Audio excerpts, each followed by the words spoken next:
Welcome back everyone. I've got a great little recipe for you today. I'm going to show you how to use your homemade yogurt to create a really nice, fresh, summery side dish or appetizer.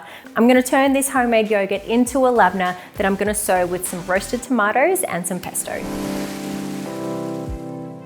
So labneh is essentially a dripped yogurt. So I've got my yogurt finished here in the yogurt machine. If you haven't made your own yogurt before and you're interested in making this recipe, then we've got a video that we've already done to show you how to make it from scratch. Have a look at that here. To make the labneh, I'm gonna take this finished yogurt and drip it through some cheesecloth.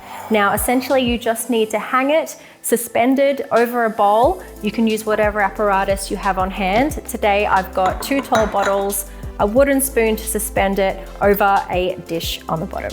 I've got 2 liters of yogurt here. It'll lose about half of its volume once the whey has dripped out. Transfer the yogurt over to the cheesecloth and tie it up. Place a bowl underneath to catch the whey and suspend it high enough so that the bottom doesn't touch the whey. In hot, humid weather, it's best to let it strain in the fridge. Otherwise, in a cool, dry place at room temperature is fine.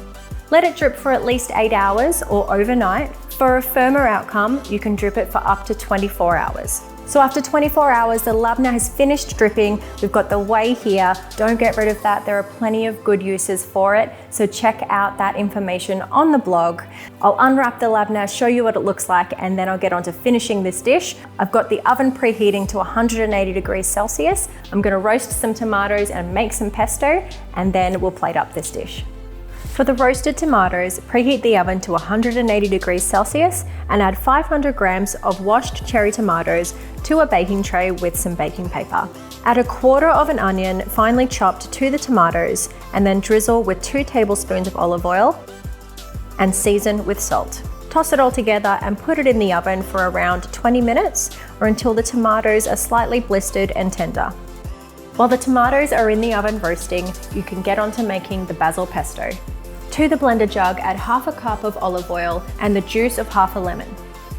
Add 3 cups of fresh basil, 2 crushed garlic cloves, 1/3 of a cup of toasted pine nuts, 3/4 of a cup of grated parmesan, half a teaspoon of salt, and some freshly ground black pepper. Insert the tamper into the lid and blend on nut mode for around 20 seconds, pushing the ingredients down towards the blades. Stop and scrape down the sides and then blend for a further 5 to 10 seconds. When the tomatoes are done, remove them from the oven and let them cool down for a couple of minutes.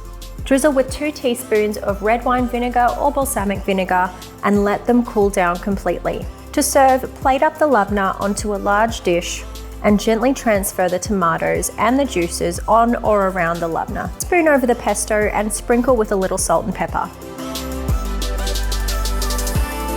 This labneh dish is best served with crusty bread or crackers. So there's our labneh side dish, a beautiful summery plate, perfect for entertaining guests. Homemade pesto, homemade labneh. This one is a showstopper and I hope you give it a go for yourself at home. Let us know what you think in the comment section below. If you haven't already, then hit subscribe so you don't miss out on any of our recipe videos.